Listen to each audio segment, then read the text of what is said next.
Hi everyone, welcome to another in-game devlog video. In today's episode, I would like to keep focused on Rabisco, just like in the latest one.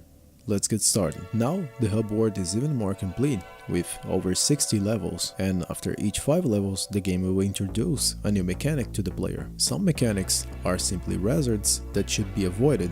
The new laser gun is a great example. I made it using the new raycast option introduced in R143 of Construct 3, and just like the spinning flame balls, I made a few variations of the laser gun using local variables. It can shoot in 4 different directions and even move from side to side. Other mechanics act more like puzzle elements, like the new Sokoban style crates. These crates can be moved around using the interact button to create all sorts of puzzles. But of course, I also had to implement another object to prevent the crates from being moved everywhere and eventually breaking the game. All these mechanics are very funny to explore alone, but combining 2 mechanics together after a few levels is what makes things go a bit crazier and cooler. For example, in level 53 I added a bunch of flamethrowers on the ground, but they are all hidden beneath a layer of rocks, so the player needs to see where the flames are coming from in order to find a safe place to move forward. I also would like to show you a mechanic that's present in my previous game, and it's returning again.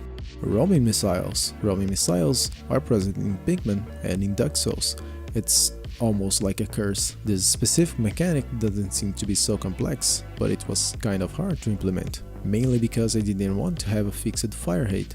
I want the turret to shoot every time their missile exploded, so I used each object, unique identification number, and the new built-in functions to make the reload action. It's very similar to how some of the turrets in N++ work. Some of the improvements over the latest version are not very clear, but are definitely present. Now the game is not rendering objects based on when they were created, but by using a list of references. Well, I showed you a lot of gameplay related stuff, but there's another topic that I would like to cover. I'm very excited for this, so please enjoy a few tracks from the soundtrack. Johan, the musician, just sent me the final version. All the songs are very calm and relaxing to fit the game world. Our biggest inspiration was Animal Crossing, which is also a very cute game. This one is called Bolero Biscuit. Bolero is a Cuban rhythm.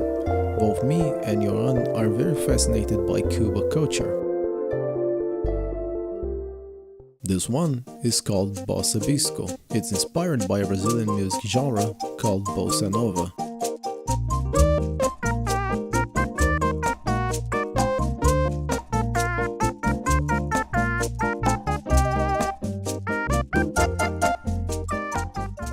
I'm glad to include a bit of my country culture in the game, since I was also born in Brazil.